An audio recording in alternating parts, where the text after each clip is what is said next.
move under my feet. I feel the sky tumbling down. I feel my heart start to tremble whenever you're around. Yeah! Our subject today is feeling stuck. And I don't know how many of you have felt stuck before. And maybe you feel a little bit like Tim Allen in the Santa Claus when he gets stuck down that chimney.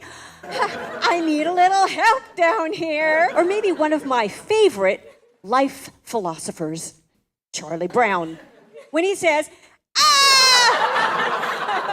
Well, what got me started thinking about doing a talk like this is my husband and I went to see a very fine violinist who was also a speaker.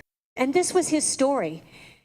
He had come to a point in his life where he really felt stuck. He said, okay, God, nothing is happening. He got on his knees and he said, okay, God, I want you to be my agent. Wow. Well, you know what? About 30 seconds later, he received a phone call and he started working with some of the biggest stars on the planet. I mean, some of the biggest stages in the world.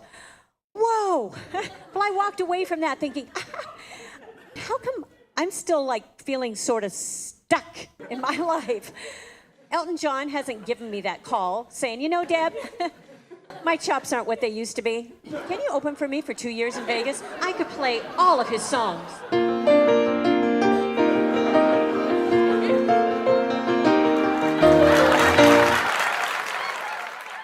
I've had my own times and my own story of feeling stuck.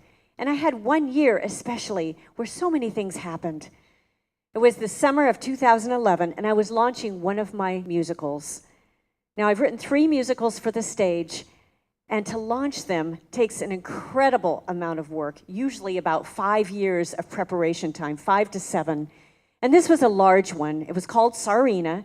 It's based on the beautiful but tragic love story of Nicholas and Alexandra. And we opened our first weekend, had a great opening. Now, 2 things you want to get from a world premiere. Number 1, you want to get a great review. And number 2, you want to get a great video.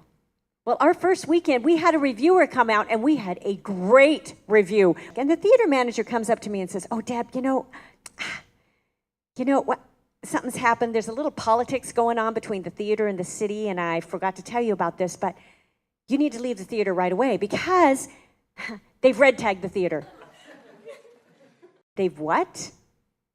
So I go out front of this theater, and there's a whole line of policemen and a whole line of firemen out there at the front of the theater, and they're telling me, yes, ma'am, you need to leave the theater right away.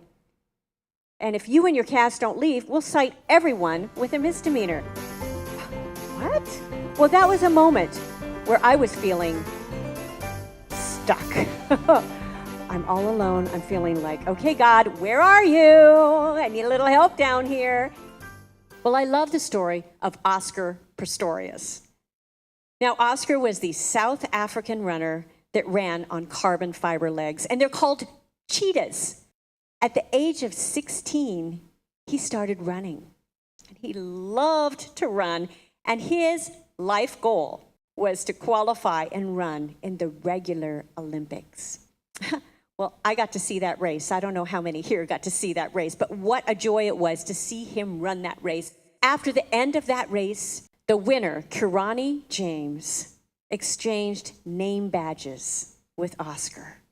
His life motto was, you are not disabled by your disabilities, but you are able by the abilities that you have. Well, I don't know where you are today and if you're running or where you're running to, but I want to leave you with a great thought. You don't need to be held down by your situation in life, but you need to focus on what is true